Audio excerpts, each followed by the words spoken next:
I noticed he was looking at me, trying to get the eye contact, do his usual stare down and stuff, but, you know, I was like paying him no attention, trying to show no fear.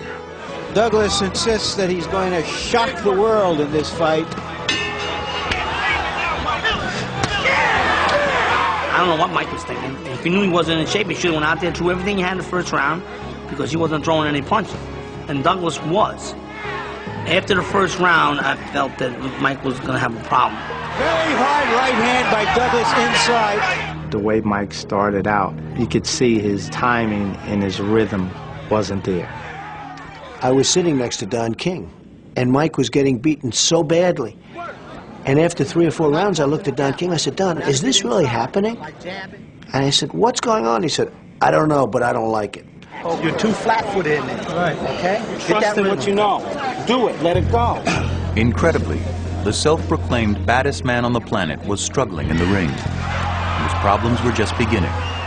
By the end of the 4th round, swelling had developed over Tyson's left eye, and his corner was shockingly unprepared to help him. They had neglected to bring a standard piece of equipment called an end swell, an ice-cold steel press used to reduce the swelling around the eyes of a battered fighter. The disbelief didn't really set in until Mike's eye swelled and we began to watch what was going on in the corner. And suddenly it became clear they didn't have a cut man, they didn't have any equipment. Well, the rule of thumb for swelling is put a cold compress on it. I made a cold compress in a rubber glove from down on the floor. They were trying to put icy water into a latex glove to hold against his eye, which is like the little boy with his thumb in the dike. I did what I had to do for that time for a mistake somebody made that was on the team. And being that I'm the leader of the team, I take responsibility. But it wasn't his eye being swollen. It was him making a mistake and getting hit with the punch. Whatever went wrong is because of me. You know what I mean? And that's what I keep my, you know what I mean? Because when it goes right, I always say it's because of me it went right. And regardless if you have the best quarterman in the world, if you can't fight, it's useless. If they'd had an end swell, it wouldn't have changed the outcome of the fight. You know what I mean? But it would have made them look a little better. This is high drama, and the crowd here is greeting it by and large with stony silence. And one of the things that was happening at ringside was you noticed the silence of the crowd. It was like they had gone to a movie and Godzilla was coming to eat up the town, and then, you know, Godzilla never showed up. Finally, in round 8, Tyson found the opening he had been waiting for, when Douglas, emboldened in his role of giant slayer, dropped his guard for just an instant. Buster started looking at his work. Yeah, you ain't so bad.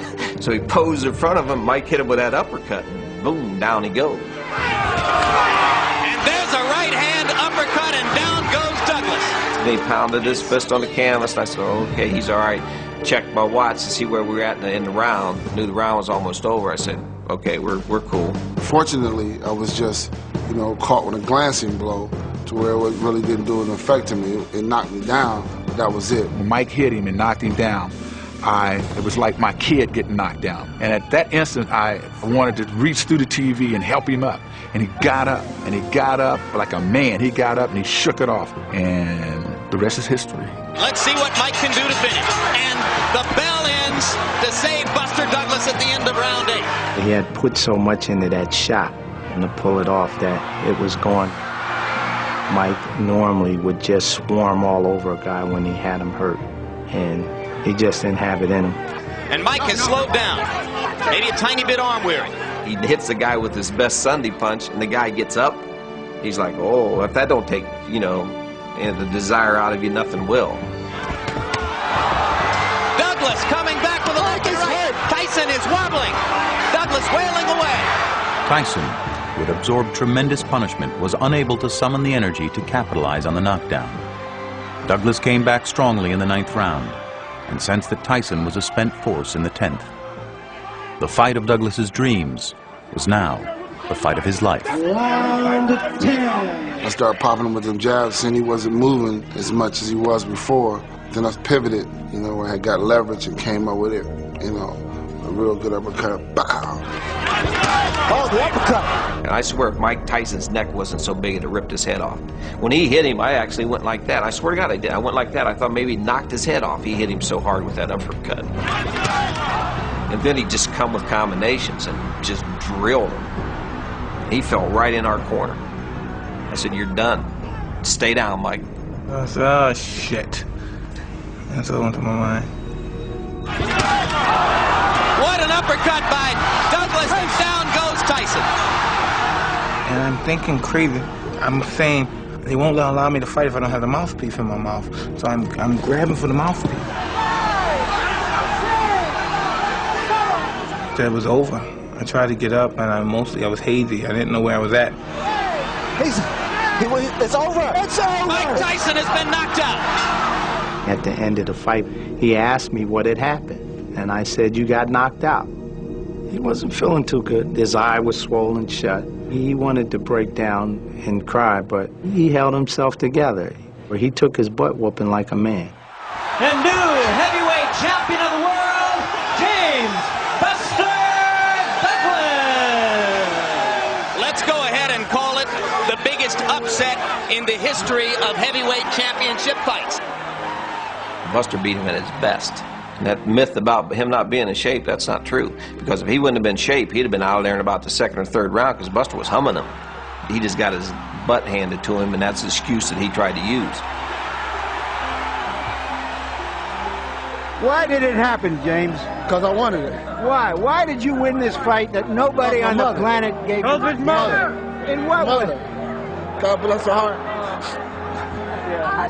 People around him were saying, "Let's go, let's get out of here."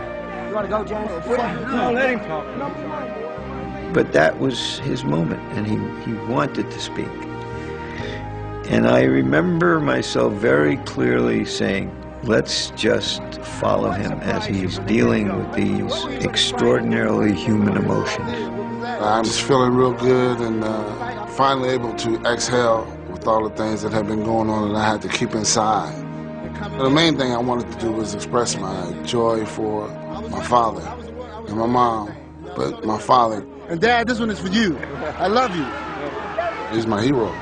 To take the baton, so to speak, and then just to fulfill a dream, not only for myself, but for him, was just the most rewarding thing in the world. But in boxing, nothing is ever as simple as it seems. While the world had witnessed a stunning upset victory, Don King would brazenly claim that the real winner was Tyson.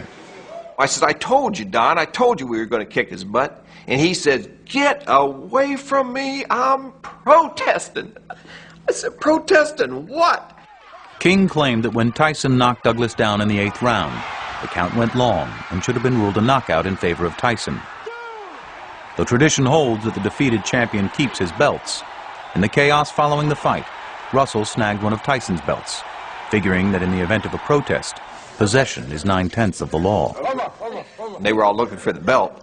I gave it to Buster when we got back. I said they could protest it, but they can't take the belt because we got the belt. And then it starts with the, accusations. Well, they might not let you be the champion. You might have to relinquish the belt and fight again for the belt. It's like, well, you might have won the fight, but you're not going to enjoy being champion.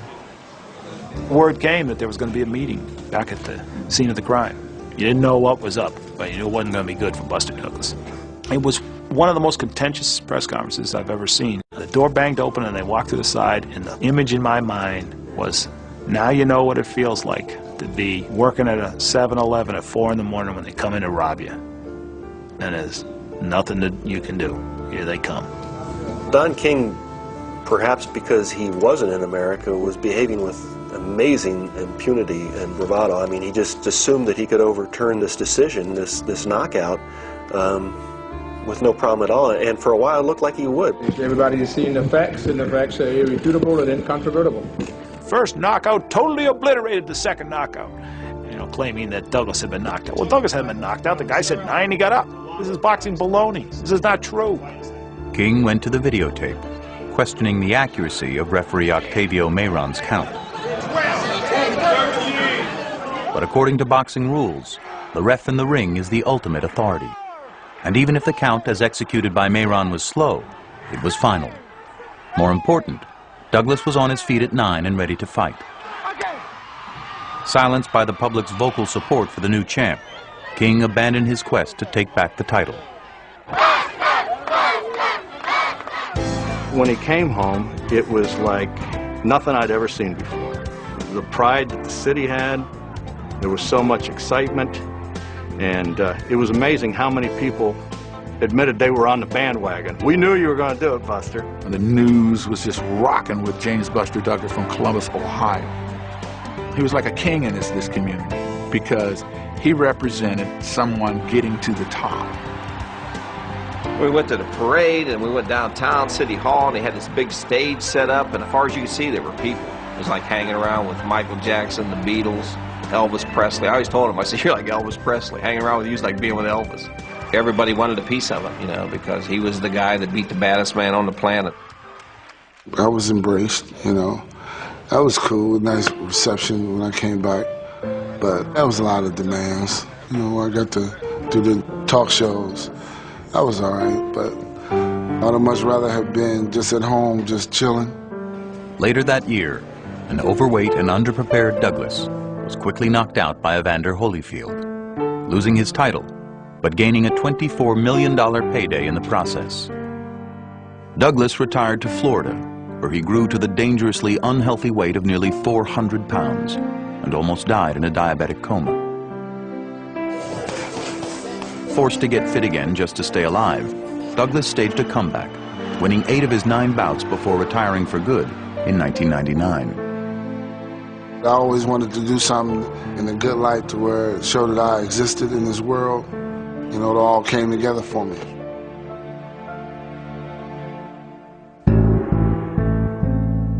As for Tyson, after losing to Douglas, things would only get worse.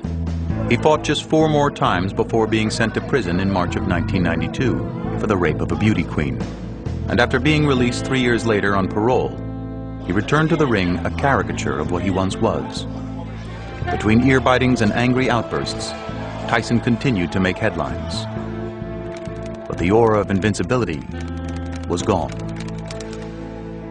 Looking back now, the Tyson-Douglas fight is really the beginning of the end for Mike Tyson, because Douglas exposed him as a guy that can be beaten if you're not afraid of him. Just keep chopping on him. Just keep chopping on him. And eventually he's going to go. And that's what happened. As you seen over there, he was flat on his ass. That's right. Yeah. The blueprint that existed for how to fight Mike Tyson was executed by Buster Douglas. Nobody knew that he was capable of it. The ring was his refuge. And once he lost that image of being a monster destroyer, of being untouchable, then he had to face something closer to real life, and that's a very, very difficult prospect for him. Mike Tyson will be okay. He'll be all right. Regardless of what people would like to see happen to me, like people say, oh, he just wanted like the rest of the fighters. Nada. I doubt that seriously. And that's why I guess people are upset, because they really wish that would happen. He was like one of those guys just there to flare briefly, and now that that's dimmed, I think it's going to be a long journey out. Douglas turned out to be just as badly programmed for success in 1990 as was Tyson. Evander Holyfield immediately knocked Douglas out, but another 6 years would pass before Tyson and Holyfield finally met, and by that time, Iron Mike had lived several more damaging lifetimes outside the ring. Through all the upheaval, Tyson remained the sport's most famous and infamous figure and its biggest box office draw. Thanks for watching The Tale of Tyson Douglas.